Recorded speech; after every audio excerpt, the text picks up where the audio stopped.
నమస్తే, welcome to IDTV Hyderabad జిందాబాద్. నేను మీ శ్రావణి.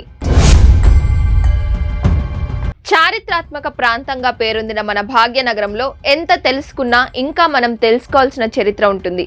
అలా మనం తెలుసుకోవాల్సిన ఎంతో ముఖ్యమైన చరిత్రలో ఒక భాగమే మూసారాం బాగ్. మూసారాం బాగ్ అనే పేరు వెనుక ఒక ముఖ్యమైన వ్యక్తి ఉన్నారు. అసలు ఆ వ్యక్తి ఎవరు? ఆయన ఎక్కడి నుంచి వచ్చారు? మన హైదరాబాద్లోని ఒక ప్రాంతానికి అతని పేరు పెట్టే అంత ప్రత్యేకత అతనిలో ఏముందో తెలుసుకుందాం. హైదరాబాద్లోని దిల్సుఖ్ నగర్ ప్రాంతానికి దగ్గరలో ఉంటుంది మూసారాం బాగ్. ఆ ప్లేస్ వెనుక ఒక ఫ్రెంచ్ వ్యక్తి దాగున్నారు. ఆశ్చర్యంగా ఉంది కదా? మన హైదరాబాద్లోని ఒక ప్రాంతం పేరు వెనుక ఫ్రెంచ్ వ్యక్తి ఉండడం ఏంటి అనుకుంటున్నారా?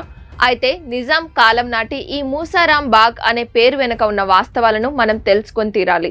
అంతేకాదు, తిరుమల హిల్స్ లోని అస్మాన్గర్ ప్యాలెస్ కి సమీపంలో ఉన్న రేమండ్ టూంబ్ కి మూసారాం బాగ్ అనే పేరుకి ఉన్న సంబంధం గురించి తెలుసుకుందాం.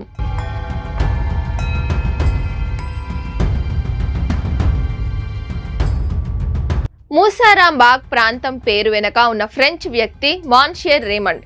మాన్షియర్ రేమండ్ అసలు పేరు Michel Joachim Marie Raymond. Nizam రెండవ రాజైన నిజాం అలీ ఖాన్ అసఫ్జా కాలంలో భారతదేశానికి వ్యాపారిగా వచ్చి నిజాం సైన్యంలో చేరాడు. అలా హైదరాబాద్ రాష్ట్రానికి మిలిటరీ జనరల్గా 1785 నుంచి 1798 వరకు పనిచేశాడు. అంతేకాకుండా అతను నిజాం రెండవ రాజుకు మంచి స్నేహితుడు కూడా. అలా మిలిటరీ జనరల్గా స్ట్రిక్ట్గా ఉంటూనే హైదరాబాద్ వాసుల నమ్మకాన్ని, ప్రేమని గెలుచుకున్నాడు. అతని తెలివితేటలతో, మంచి మనసుతో హైదరాబాద్ ప్రజల్లో ఒకడిలా కలిసిపోయాడు.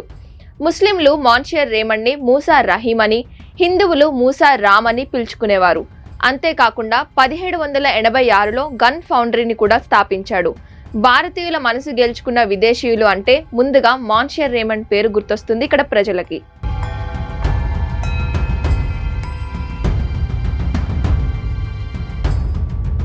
రేమండ్ 1798లో మరణించాడు.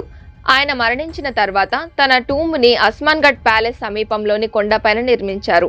ఈ టూంబ్ని నల్ల గ్రానైట్తో శంకు ఆకారంలో సుమారు 7 మీటర్ల ఎత్తులో నిర్మించారు. మరియు దానిపై జేఆర్ అనే అక్షరాలు ఉన్నాయి. జేఆర్ అంటే జనరల్ రేమండ్. ఈ టూంబ్ ఇప్పటికీ మూసారాం బాగ్ ప్రాంతంలో ఉంది.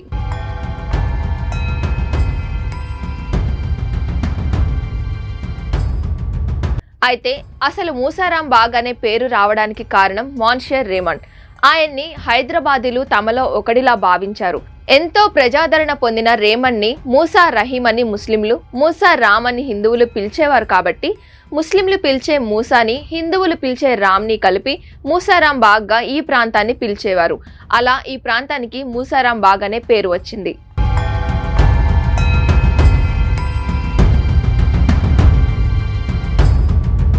మరుగున పడిపోతున్న మన చరిత్రను వెలుగులోకి తీసుకొని వచ్చే మా ప్రయత్నంలో మరిన్ని చారిత్రాత్మక విషయాల గురించి తెలుసుకునేందుకు చూస్తూనే ఉండండి ఐడిటీవీ హైదరాబాద్ జిందాబాద్.